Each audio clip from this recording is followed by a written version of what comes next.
Nós estamos numa fase em que a Gartner, esta consultora, eh, fala muito aqui do ciclo de hype da inteligência artificial, que é um ciclo de hype de sempre que entra aqui em cena uma nova tecnologia, que há o trigger de inovação, neste caso foi o surgimento do chat GPT, de repente há um pico de expectativas inflacionadas, e bem, inteligência artificial, isto vai ser a melhor coisa de sempre. Depois há o vale da desilusão, que é, já passaram quase 3 anos, não é? Desde que o chat GPT surgiu, foi em 2022, se não me engano, portanto já passaram 3 anos e, epá, afinal fala-se disto de inteligência artificial, passaram 3 anos e será que eh, aqui em Portugal, na Europa, e mesmo nos Estados Unidos, não é? Fora das grandes empresas que têm vindo, as grandes empresas que desenvolvem a tecnologia e implementam internamente, e depois as outras grandes empresas que acabam por ser os use cases, os primeiros use cases, não é? Os early adopters, mas também os primeiros use cases destas tecnológicas depois irem lá implementar as soluções. Fora isso, depois o segmento, não é? Das pequenas e médias empresas, será que já está a beneficiar?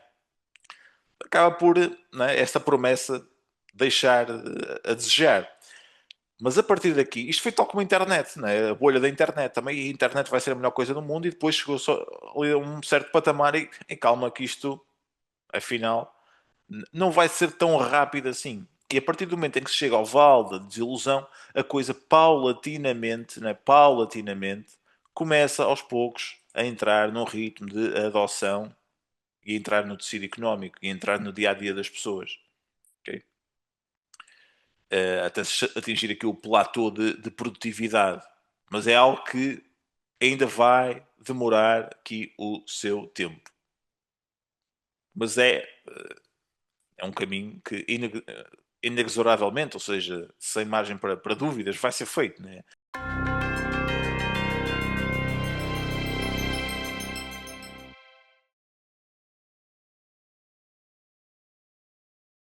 Em 2025 entrou aqui em cena este estudo da Microsoft que fala das Frontier Firms, as empresas que vão, lá está, como eu estava a dizer, começar pouco a pouco a incorporar a sério a inteligência artificial nas suas organizações através dos agentes, que não só são agentes conversacionais, mas também agentes que já fazem tarefas, né? Que eu não mostrei aqui.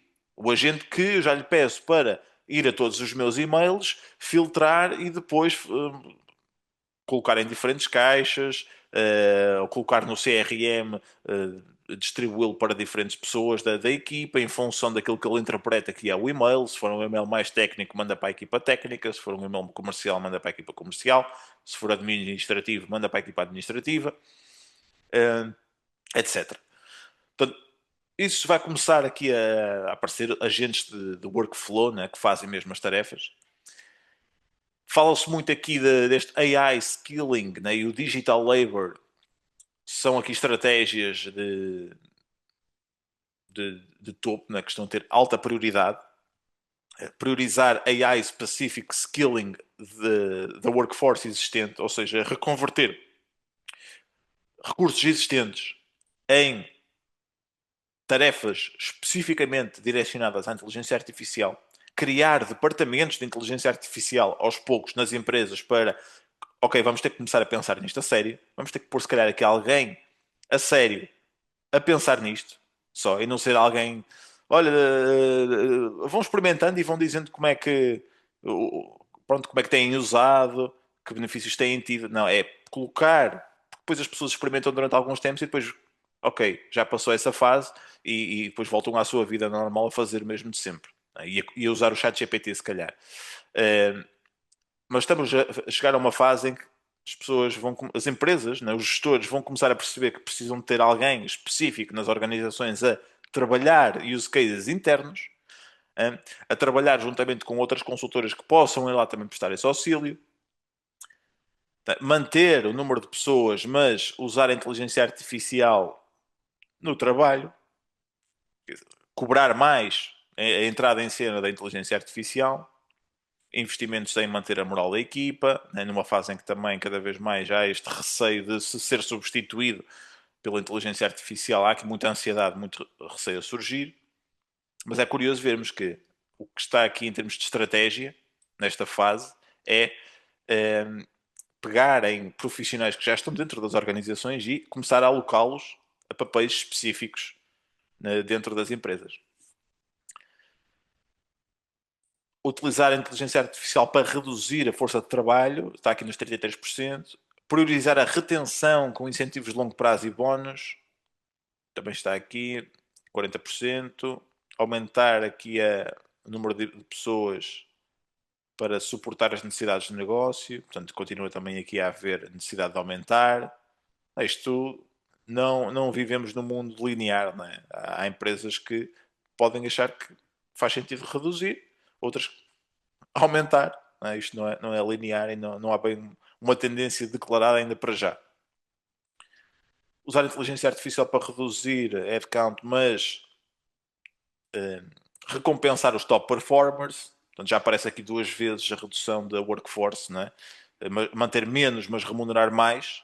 Já aparece aqui duas vezes, portanto, se calhar já temos aqui um padrão a pender mais para um lado. Ou não fazer qualquer tipo de mudanças à estratégia de recursos humanos. 28%. São as empresas que estão a começar a ficar para trás. Ok? Este estudo das Frontier Firms fala muito das equipas humano-agente a entrarem em cena.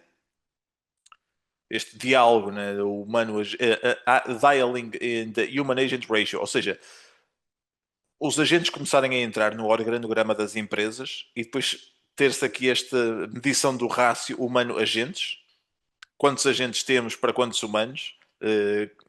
Isto vai começar a entrar no dialecto, na gestão, e cada colaborador vai se tornar aos poucos um agent boss, ou seja, vai ter os seus próprios agentes, vai ter agentes proporcionados pela organização, mas depois também criar os seus próprios para os ajudar. Ok?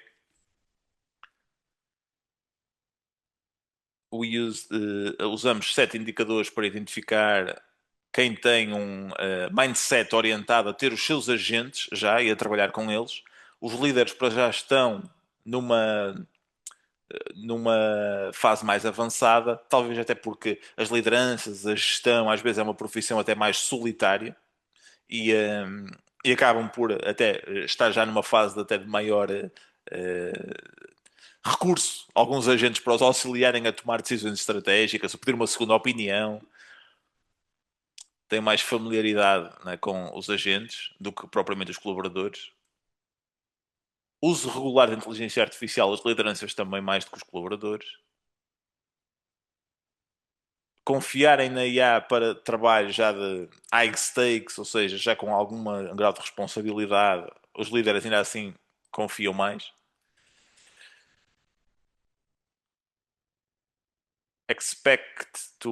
Expectativa de conseguir gerir agentes, usar a inteligência artificial como um parceiro de pensamento, né? As lideranças aqui também à frente. Ver a inteligência artificial como um acelerador de carreira, poupar mais de 1 hora por dia com AI. Portanto, aqui há alguns insights também que vos deixo. Para vermos a forma como estamos a caminhar em termos de modelo de trabalho. Okay? Se falamos aqui da grande revolução do modelo de trabalho híbrido pós-pandemia, da nova forma de trabalhar, eu acho que estamos a entrar numa fase com um impacto ainda mais profundo e ainda mais enraizado, ou pelo menos equivalente, mas na minha opinião ainda mais profundo na forma de trabalhar, que é caminharmos para o mundo de humano-agente, a empresa com os seus agentes, a empresa com use cases já muito bem definidos, em termos de implementação de inteligência artificial com agentes conversacionais que ajudam, que apoiam, que ajudam a dar insights, mas também agentes que fazem tarefas, que pegam informação aqui, executam uma ação acolá, de uns sistemas para os outros.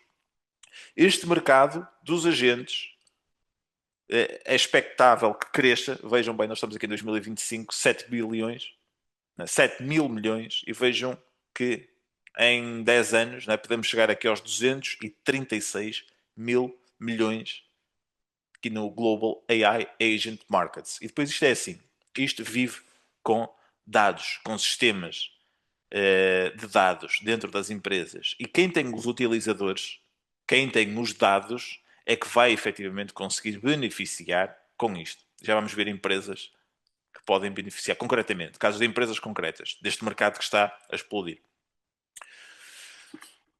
Aqui, América do Norte, Europa, aqui com as principais, né, cotas, né, de mercado. 51% das organizações estão a explorar o uso de, de agentes de inteligência artificial. Os outros 37%, né, já estão aqui com pilotos de agentes. 47% das organizações estão a olhar para agentes de IA como aqui um suporte aumentado para funcionários, para providenciar treino aos colaboradores. 88% das organizações estão a explorar ou já com piloto, né? Que no fundo é a conta destes 51% mais 37%. Né? Já estão aqui de alguma forma a fazer algum tipo de experiência ou a considerar fazer com agentes de inteligência artificial. Portanto, é um mercado que agora está a nascer à medida que a tecnologia já está mais maturada e se evolui até em termos de estágio de inteligência artificial. Que empresas vão beneficiar mais? Temos uma Microsoft aqui, posicionamento muito forte, aqui com o apoio do nosso BNGPT do Analytics. A Microsoft integra agentes de IA no Copilot, Office, Windows, Azure, também no seu CRM, no Dynamics 365, e tem uma parceria estratégica com a OpenAI. Como é que podem monetizar isto? Não é? Só para dizer o seguinte, né? Esta parceria estratégica com a OpenAI permite-lhes usar o modelo deles, né? Em termos de IA generativa, né? Depois para criar também estes agentes autónomos na sua oferta cloud, né? E de produtividade. A monetização pode ser feita com subscrições de Copilot, com serviços de cloud, né? No Azure, para organizações que queiram fazer aplicações de inteligência artificial e também ter os seus use cases, podem monetizar com agentes que façam determinadas coisas, que ajudem a criar até estas soluções. Integração no CRM. Portanto, vantagem, base instalada, ou seja, base instalada é a quantidade de empresas e de utilizadores que já usa as suas soluções. E onde vai ser muito fácil depois conseguir rapidamente ter aqui uma adoção. E depois é dados que treinam dados. Portanto, quando já tens os utilizadores e as pessoas a usar, a própria tecnologia ainda aprende mais rápido. Integração nativa destas soluções de inteligência artificial dos agentes nos seus produtos core e capacidade depois de fazer cross-sell de uns produtos para os outros. Alphabet também muito forte posicionamento. A Google, né, tem investido em agentes de IA, com o Gemini. O Bard já está descontinuado. Foi substituído, né, pelo Gemini. Penso eu, né, que descontinuaram o Bard e que o Gemini é que é a nova versão do Bard. Posso estar aqui enganado. Eu estou a colar exatamente aquilo que o BNGPT me deu em termos de resposta e bem, embora haja aqui uma outra precisão às vezes. Não está tão atualizado, né, como devia. Está a integrar agentes na Search, na sua paleta de soluções semelhante ao Office da Microsoft, que se chama Workspace, né, Google Workspace, Cloud também, como a Microsoft com o Azure, os agentes de publicidade para ajudar os anunciantes a continuarem a otimizar as suas campanhas de publicidade na Google, que continua a ser este mercado a grande vaca leiteira em termos de geração de cash da Google, né? A publicidade, ter agentes que ajudam a ter melhores resultados e ajudam a monitorizar melhor campanhas, só os vai expor diretamente a este mercado de agentes de uma melhor forma. Mas ter também o Gemini integrado com o Workspace, né? Integrado com o Docs, com o Slides, com o Gmail, etc. Também vai beneficiar aqui os utilizadores. Novos formatos de publicidade, nas formas de monetizar, subscrições Google One AI, serviços cloud, APIs para empresas, que depois possam usar também o seu Gemini, o seu modelo para os agentes. Por exemplo, a própria Apple fez uma parceria agora com a Google para usar o seu modelo Gemini em aplicações que estão a desenvolver. Também acaba por beneficiar aqui neste mercado.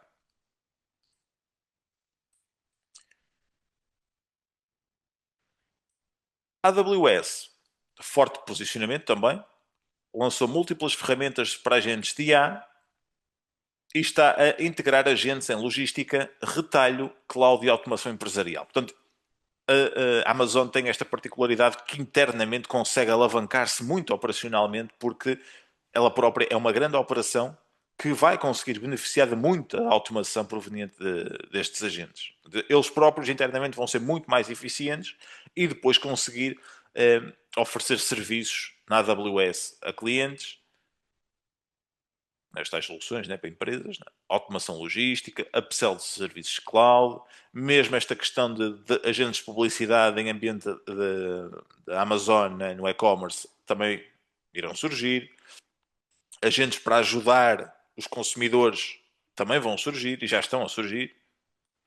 ServiceNow, também uma empresa aqui na área dos processos, né, dos workflows dentro das organizações, tem um posicionamento muito forte e diferenciado no segmento empresarial. Está a transformar a sua plataforma numa Agentic Operating System com AI Agent Studio, AI Agent Orchestrator e integração de agentes em CRMs, ferramentas de RH, de IT, Procurement, etc. Portanto, dá para fazer upsell de módulos de inteligência artificial, subscrições premium, expansão aqui de, penso que é o average customer value por cliente, né? O valor médio do cliente, né? Expandir o valor de cada cliente. Foco em automação de processos, né? Os workflows, automatizar processos. Estão realmente a fazer da Salesforce aqui a caminhar para uma plataforma quase de criação de agentes direcionada à automação de processos empresariais, que depois podem integrar com outras ferramentas. Ok? Já tem aqui elevada penetração em grandes empresas, forte crescimento de receitas recorrentes, portanto, também muito bem posicionada a ServiceNow. Salesforce forte. A Salesforce está a integrar agentes de IA em CRM, vendas, marketing e service. Dá para fazer upsell de funcionalidades AI, subscrições premium, integração com Data Cloud. Tem também a vantagem de ter uma base instalada de clientes empresariais grande, já. E a integração nativa dos agentes depois nos seus processos, nestas ferramentas. Não é? Na Meta, o posicionamento é relevante apenas, mas mais focado no consumidor final e na publicidade. Publicidade personalizada, automação de atendimento, novas experiências em social commerce, né? Tem um alcance massivo, né? Dados comportamentais, integração em plataformas sociais. À semelhança um bocadinho da Google, os agentes de apoio à criação de campanhas vão acabar por surgir aqui e continuar a expandir os lucros, né, e as receitas da Meta naquilo que é a sua vaca leiteira de cash, que ainda é a publicidade. À medida que também os utilizadores aumentam e os custos por anunciar também aumentam, vantagens por si só da Meta que tem conseguido apresentar nos seus resultados. A Apple tem um posicionamento moderado, está a integrar agentes de IA no iOS, na Siri, no Apple Intelligence, mas com o foco mais em privacidade, experiência do utilizador. Poderá eventualmente aparecer aqui soluções, né, de hardware mais premium, com estes agentes, não é, com estas tecnologias mais avançadas, serviços Apple One, diferenciação do ecossistema mais fechado, fidelização, integração vertical, são aqui as vantagens da Apple, mas precisamos de ver estas soluções realmente aqui já a materializarem-se, que é algo que não tem acontecido muito com a Apple. Mas acredito que eles demoram, mas quando lançam para o mercado, conseguem monetizar depois dentro do seu ecossistema, que já tem alta taxa de fidelização. A Adobe, cá está a Adobe, forte no segmento criativo, está a integrar agentes de IA, como o Firefly, o Sensei, em Creative Cloud, na Document Cloud também, mas como vimos ainda há pouco, na Experience, né, Cloud, na plataforma de Experience mais direcionada às experiências e às jornadas de cliente. Upsell de subscrições premium, novas ferramentas da AI, automação de fluxos criativos. A Adobe está inclusivamente a fazer aqui uma coisa interessante que é permitir criar conteúdo com vários tipos de modelo. Ou seja, não, não trabalha só com o seu modelo, né? E acaba por agregar a possibilidade de criação com vários modelos diferentes, o que ajuda até a manter os utilizadores dentro da plataforma, sabendo que podem criar com vários tipos de modelo. desde o Nano Banana da Google, que é o modelo de criação de imagens, o modelo do ChatGPT, entre outros modelos, né, de criação, para além do seu próprio, né, o Firefly. Eles estão a se tornar aqui um hub de criação com vários tipos de modelo diferentes e integrar depois tudo isso no seu ecossistema, né? Tem aqui uma base de utilizadores criativos, integração em workflows de design e de marketing. Portanto, é também um mercado, uma empresa exposta a um mercado onde rapidamente dá para ativar aqui agentes. A Nvidia é um posicionamento indireto, mas muito forte, porque fornece a infraestrutura, né? As GPUs, software e os frameworks para treinar e correr os agentes. Não monetiza diretamente para o utilizador final, mas através da venda do hardware, software e serviços cloud para empresas que desenvolvem esses mesmos agentes, né? Fornece o hardware necessário para haver a capacidade de computação para se desenvolver a tecnologia que depois permite implementar e criar agentes nas empresas para vários tipos de soluções. Mas para que uma Salesforce, para que uma Microsoft, para que uma Adobe possam hoje já ter esta possibilidade de oferecer serviços, soluções de agente, pronto, agentic AI, né, de agentes de IA, tiveram que contratar, né, serviços de armazenamento, né, de cloud computing a uma AWS, a uma Microsoft, a uma Google, que por sua vez tiveram que comprar a Nvidia, as GPUs, para fazer os data centers. Portanto, vejam como tudo isto é um ecossistema integrado. Broadcom, AMD, Qualcomm e ASML mantêm aqui um posicionamento indireto, ok? Também porque fornecem chips e hardware essencial para a execução dos agentes de IA, mas não têm oferta direta, não é? Portanto, é o crescimento via procura por hardware neste mercado. Portanto, o resumo, eu não vou perder mais tempo, porque também a live vai avançando. Já falamos aqui, né, destas primeiras empresas. Que outras é que podem beneficiar? Aqui sim apresento um resumo de outras. Por exemplo, uma Oracle, uma SAP, Palantir, UiPath, Snowflake, MongoDB, que esta aqui não conheço, Datadog, também uma empresa de dados, Workday, Viva Systems, a nossa Viva Systems, a nossa watchlist, C3 AI, estão muito bem posicionadas para monetizar agentes de IA através de subscrições, upsell de funcionalidades. Upsell é uma venda de funcionalidades que estão num nível acima, num patamar acima, e automação de processos core dos clientes. Portanto, ao nível das infraestruturas, uma Arista Networks, Supermicro, Dell, Cisco, TSMC, Samsung, né, beneficiam do aumento da procura por hardware e redes para IA. Okay?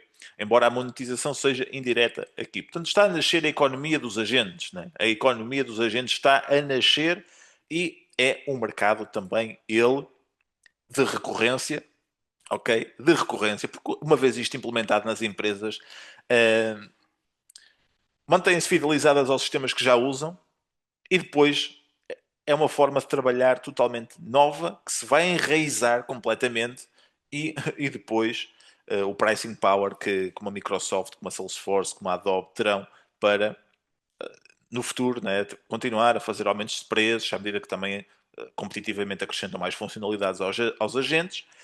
Vão ter isso e vão conseguir aumentar preços e as empresas não vão abdicar dos agentes e vai ser também muito difícil competir. Vai continuar a ser tão difícil competir hoje com uma Salesforce, como a Adobe, como a Microsoft. Vai ser tão difícil competir com eles no futuro. Porquê? Porque eles vão continuar a ter os utilizadores. E ainda mais agarrados. Porque além de usarem como já usavam, ainda usam com os agentes de IA integrados no workflow. Portanto, ainda vai ser mais difícil.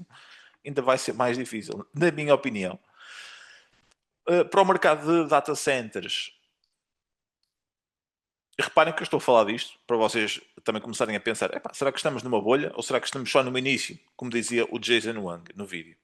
Eu sinceramente acho que bolha, em termos de capacidade do mercado continuar a expandir, não faz sentido. Né? O próprio mercado de data centers, estamos a falar aqui de quase que duplica em 5 anos. Quase que duplica. Okay? Uh, tínhamos que chegar aqui aos 700 e tal para duplicar, 700 e tal mil milhões, não é? Mas de 383 mil milhões vai passar para 652 mil milhões de dólares, este mercado de data centers. Portanto, é um mercado que vai continuar a crescer em termos de capacidade de computação e de vendas, não é? Aqui a demanda por power, né, por eletricidade, também vai aumentar. Aqui um estudo da S&P Global, aqui um estudo semelhante, mais focado na capacidade de na demand for power, né, na procura por energia nos data centers nos Estados Unidos, né, vai aumentar significativamente também. Aqui, os dados estão em linha entre os dois estudos. Este aqui é da McKinsey, quase que triplica, né, aqui a necessidade de consumo energético dos data centers. Aqui o curioso é que esse crescimento, ok? Nós vemos aqui 3,5 vezes de 2025 a 2030 este aumento nos AI workloads, aqui nos 44, né, gigawatts. Deixa-me ver aqui, 44 vezes 3,5 é os 154, daqui está 156. Portanto, os AI workloads, os workloads nos data centers, né, estas cargas de trabalho, né, de computação associadas a AI vão mais do que triplicar nos próximos 5 anos. É a previsão da McKinsey. E mesmo as cargas de trabalho não associadas à inteligência artificial também vão praticamente duplicar. Portanto, para vermos também para onde é que vai esta capacidade incremental de inteligência artificial que vai começar a surgir. Muito, muito, muito provocada por tudo aquilo que é inteligência artificial. Os AI workloads vão representar uma grande parte. A McKinsey também, isto para vos dar aqui este slide com que áreas, que setores de futuro, não é que nós podemos olhar e ver. Deixa-me só ver aqui o que é que eu tenho em termos de. Ainda tenho aqui. Já não tenho muitos slides, só para também fazer aqui uma gestão de tempo. Quais são as áreas de futuro? Eu vou pedir aqui um, um refill aqui do meu copo de água que não trouxe aqui. Vou ter que pedir reforços para me ajudarem aqui a reforçar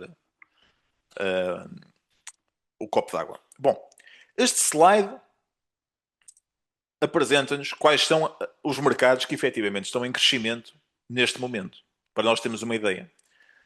E também termos empresas que possam estar expostas a estes mercados. Portanto, quando falamos de inteligência artificial, temos aqui serviços, né? Software e serviços, mas temos outras áreas.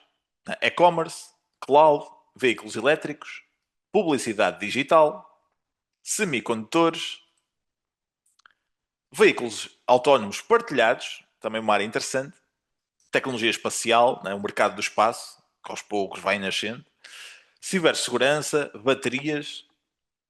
Portanto, são aqui mercados de crescimento, mas não são os únicos. Construção modular, interessante, que faz sentido, né? Num contexto em que as matérias-primas possam estar caras e num contexto em que o imobiliário vem crescendo muito, como é que se consegue construção barata? Né? À medida que a escassez também aumenta, porque o território é território, não dá para gerar mais território. Se o território vai sendo ocupado, a escassez da oferta faz com que os preços continuem a subir. Então, como é que se consegue construção barata? Se, não, só se as matérias-primas também forem muito baratas, mas é que os construtores depois conseguem pôr, pronto, envolver-se em projetos, investir e vender. Mas depois também, com a procura elevada e pouca oferta, fica difícil. E às vezes até nem compensa para os construtores estar a fazer casas baratas. Não lhes compensa, porque se os custos com a matéria-prima forem grandes também, nem lhes compensa fazer casas baratas. Bom, a construção modular está a nascer aqui como uma alternativa interessante. É um mercado que até me falaram há pouco tempo e quando vi aqui no slide, eu disse, epá, construção modular já me tinham falado disto, que realmente fazia sentido.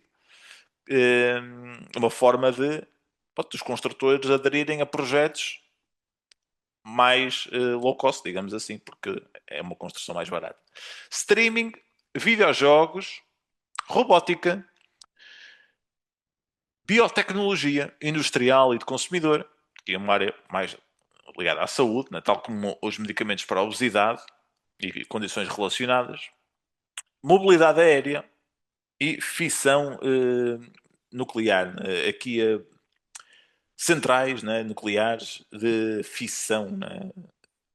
Portanto, são estas as áreas de futuro que estão a ser exploradas neste momento. E ter empresas, eu já vou falar aqui um bocadinho da concentração do SP500 em 10 empresas apenas, e depois é bom ver que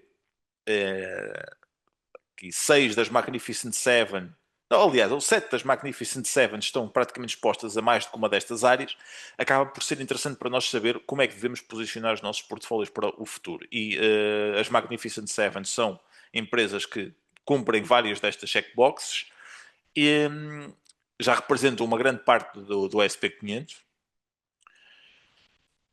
E depois há aqui outras áreas, né, se quisermos diversificar, também perceber quais são as áreas mais interessantes para ir diversificando e vermos quais são as áreas que depois também vão continuar a dar gás aqui ao aumento da procura por data centers, né, que no fundo é um mercado que já está a dar frutos, né, para quem se expôs há 1 ano, há 2 anos, a empresas como Microsoft, Amazon e Google.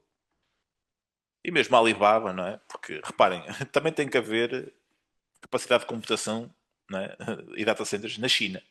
Na China, que o próprio Jason Wang disse que vai ganhar a corrida pela inteligência artificial. Portanto, eles também precisam de ter cloud providers, como a Alibaba e a Tencent. Portanto, não me parece que a longo prazo faça sentido, por exemplo, para mim, vender uma Alibaba. Não é? Foi comprada, bem comprada, quando toda a gente achava que a China ia acabar, mas é um dos players com mais cota de mercado em cloud. Se queres manter-te a par dos meus últimos vídeos e análises, clica no botão para subscrever o canal e ativa todas as notificações. Se queres aprender mais comigo sobre como investir na Bolsa de Valores e construir um portfólio capaz de crescer acima da média de forma sustentável e diversificada, visita o meu website em investidanabolsa.com. Aqui estão disponíveis vários cursos de investimento, bem como a possibilidade de subscreveres a nossa comunidade, que te dá acesso a todos os cursos, sessões de mentoria, grupo de Telegram e ferramentas Excel. Na comunidade Investida na Bolsa tens ainda acesso exclusivo às minhas análises fundamentais para dezenas de empresas, à minha watchlist e portfólio privados e a todos os meus valores intrínsecos e níveis de buy para ações que considero estarem dentro do 1% das melhores empresas do mercado. Se queres passar ao próximo nível, visita investidanabolsa.com.